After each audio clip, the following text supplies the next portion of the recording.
Nous voilà à bord de cette Mini Cooper S Cabrio. Je démarre, forte de 204 chevaux et de 300 Nm de couple. Le plaisir à l'état pur, un cabriolet. Ce n'est plus tellement dans l'ADN du marché et pourtant ça reste bien intégré dans le groupe BMW. Du fun, de la liberté et les cheveux au vent. Les expériences de conduite, au lieu d'avoir un mode éco et un mode sport, on a des modes d'expérience. On va passer en mode go-kart. Donc hop, mode go-kart. On a une petite animation qui nous dit qu'on est en mode go-kart et on a tout de suite le nombre de Nm qu'on a lors de la réponse à l'accélération. Donc là, on a la pleine puissance quand j'ai appuyé, 300 Nm de couple, puis là on est en roue libre. On peut évidemment se permettre de récupérer notre GPS.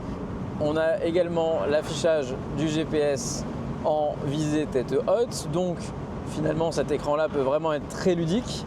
Nous n'avons pas le pack JCW aujourd'hui lors de l'essai de cette version S, donc nous ne disposons pas des palettes qui permettent effectivement de pouvoir jouer avec la boîte. Les alertes sonores peuvent être désactivées grâce au bouton 7 lors d'une pression un peu longue.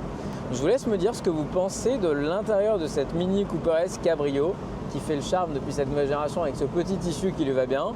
Donc on est sur un pack assez haut de gamme puisqu'on a également la sonorité premium Harman Kardon, on va avoir les sièges électriques réglables à mémorisation et puis on va avoir également le système de caméra à 360 degrés. Cette option est juste parfaite, la caméra s'allume avant une intersection pour vous montrer où les flèches vous indiquent d'aller. Ça s'affiche également dans l'affichage tête haute juste en haut. Donc c'est juste un sans faute cette petite partie, vraiment. Finalement, voilà, sans activer de mode sport, que vaut cette Cooper S? Ça a du mordant, c'est joueur, le 4 cylindres n'y est pas pour rien, uniquement sur la version Cabrio et parce qu'il faut absorber le poids des plus de 100 kg d'écart avec la version Cooper. Donc là on est sur 1,5 tonne sur la balance pour les versions JCW, 1,450 tonne pour les versions Cooper C et Cooper S. Lors des phases d'accélération, on ne manque jamais de puissance, on a toujours du couple disponible.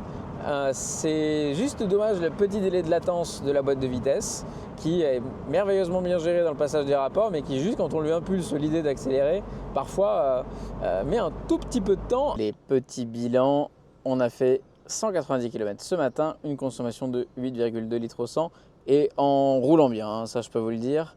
Donc on a utilisé surtout des petites cols, des petites routes de montagne assez arpentées, donc 8 litres 2 avec la motorisation 204 chevaux.